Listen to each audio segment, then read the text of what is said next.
when your body lets you know it's changing, when you leave your job, when you find yourself in an empty nest. In my case, you think and you write mad, random thoughts about what it means to age, to be female, to be an aging female.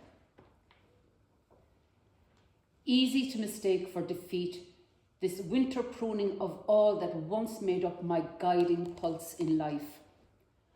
The desolation of dark and cold and shrivelled and stark, a seeming failure at first sight.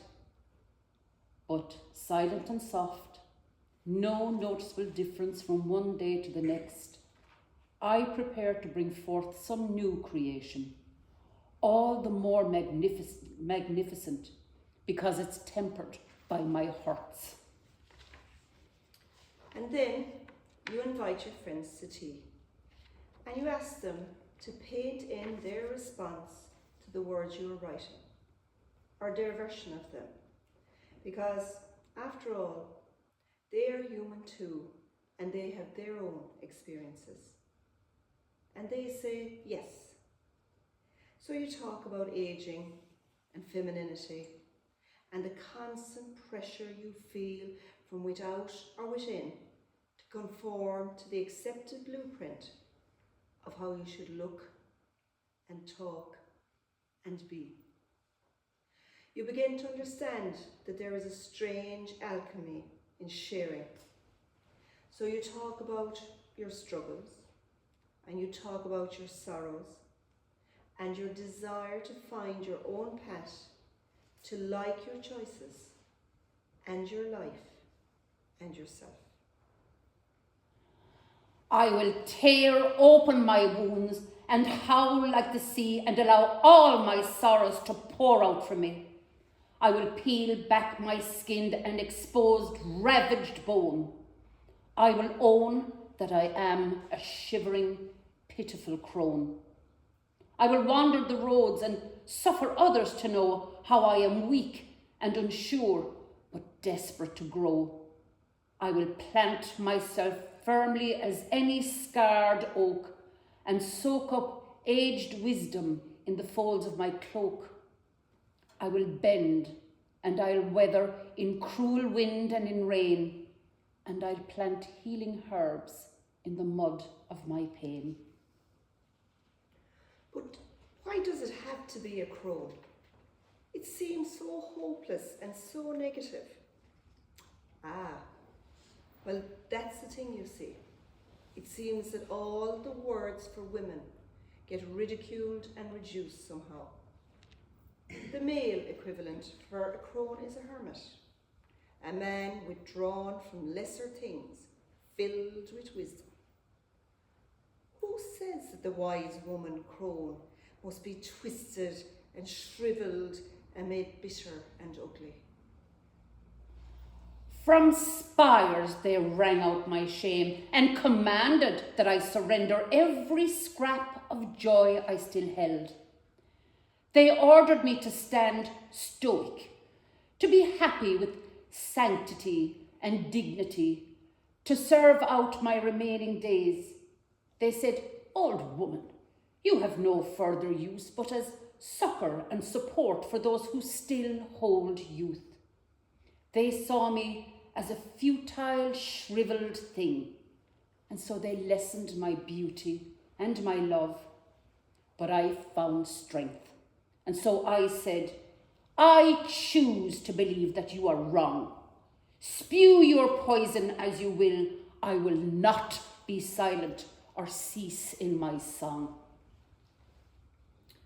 If I'm going to be a crone, I want to be as wise and magnificent as I can possibly be. That's why I love crows. They are clever, and although their plumage is not bright, it has its own distinctive beauty. Maybe we should be crows as well as crones. I'm seeing crows everywhere now, Rebecca says. Not just in the feathers and the song of the crow feeding outside my window. I hear them in the morning when I wake, when I stretch out on my floor. I see versions of them in the floorboards and in the skirting boards and in the shelves that I have yet to dust. They are in the dark branches and in the sea and in the wind that reminds me that it's all right to cling to joy. They remind me that my notion of bliss is not yours. Why should it be? After all, I am not you, and you are not me. Come here, she said, my sister Crow, and stop tearing your feathers out or letting them be torn from you. Come recover safe beneath my wing. I cannot fly for you, but I will give you rest and warmth and shelter while you learn that outside does not offer magic or any other cures. Your healing will come from nowhere else but the frayed, unbeaten child in you. There is a need and a power in holding each other when sickness or disappointment come to call. Anything falls down without need. We learn together the importance of shared thoughts and tea and surrendering to laughter. My sister Crones remember for me on the days that I forget that I am bold. They remind me that I am fierce and brave. My healing herbs grow best against acceptance and peace.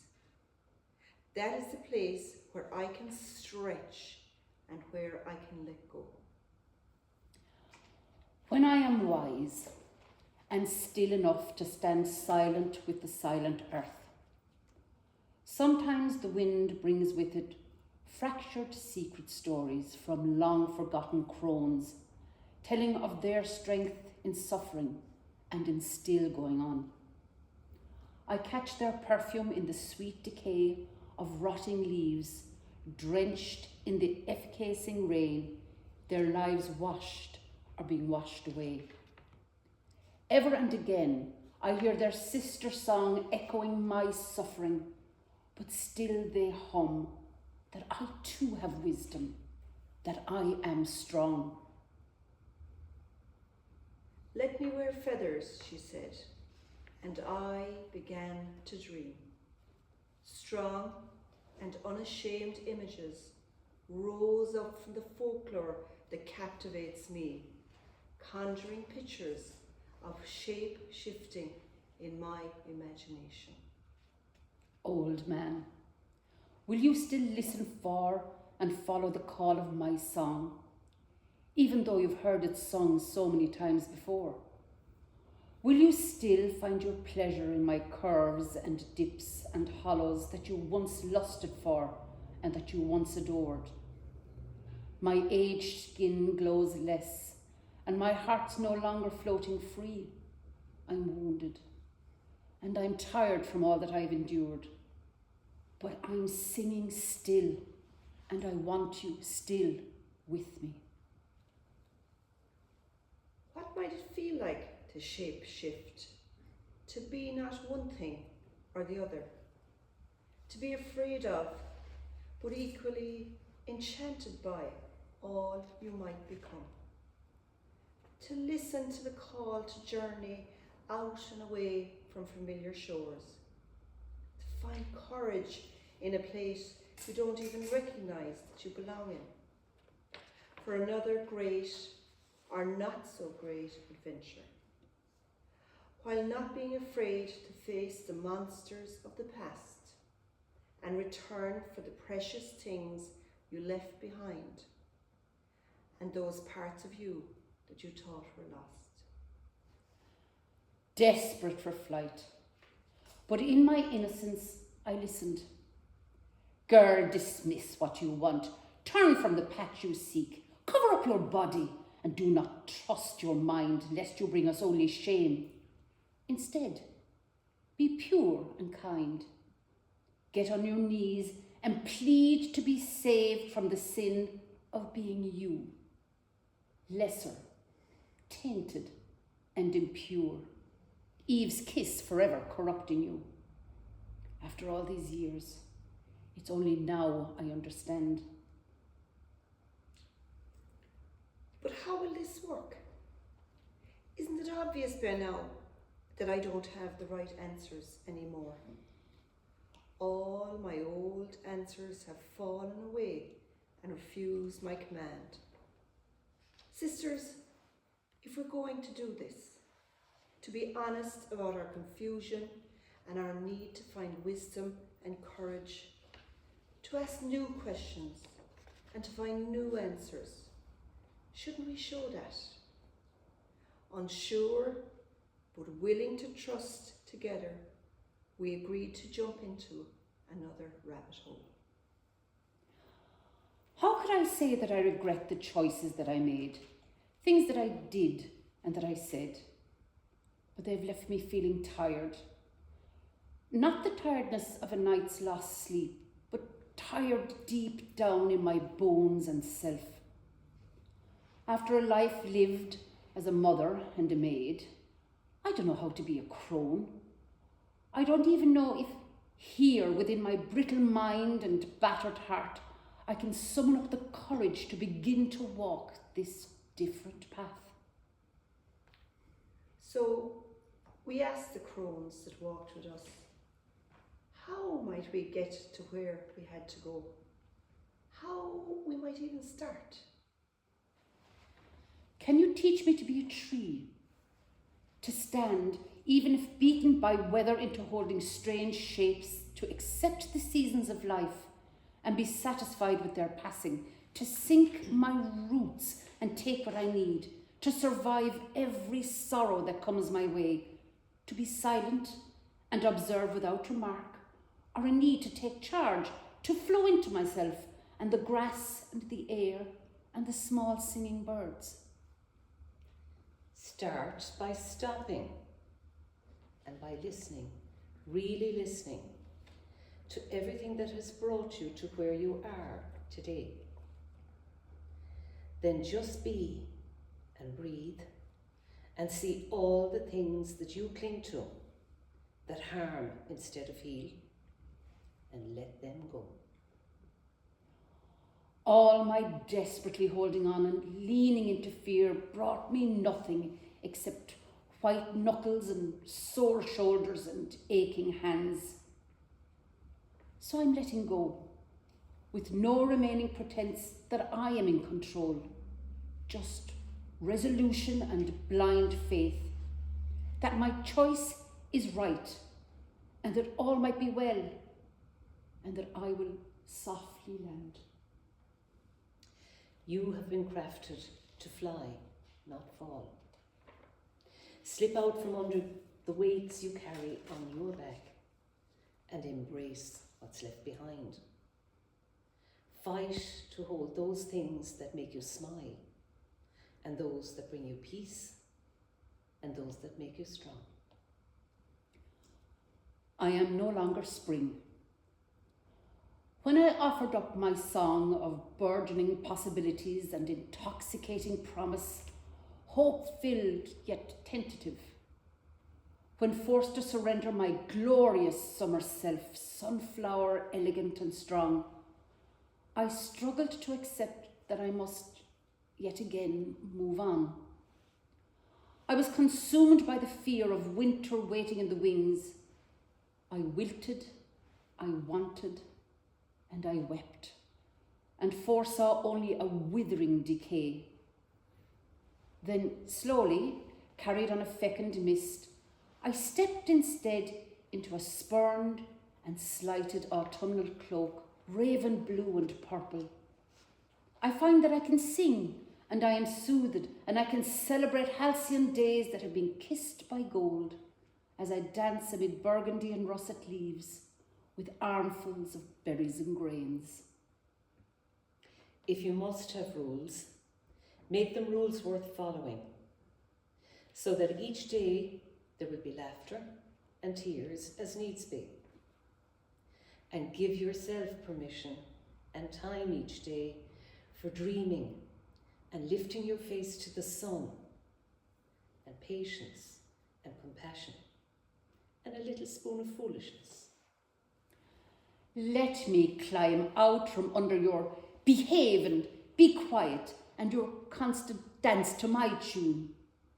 I am weary from all of your burdens and from cares and losses imposed and never my own. I've swallowed because I say so and must do and can't. I've suffered the poison and the fears. I've twisted myself into knots to be your perfect and sweet, almost drowning in salt water tears. So let me wear feathers and powders and silks, but only if that's what I will. And let me be foolish with laughter and dancing. Let me love where I want, even still. And so we find we have some living left to do. And if our joy comes in a sway and not a jive, still we have some dancing left to do. And our steps need not be taken on our own, supported as we are by the hard-won ease and courage we have gained, by all that we have known and seen and done. There as the waves lick my feet in the swallowing sand, on a breeze that kisses and whips, the voices of those ancient others come. You are woman, always beautiful and unsure and dangerous and magnificent. Come take your place with us and dance around the fire under a full moon.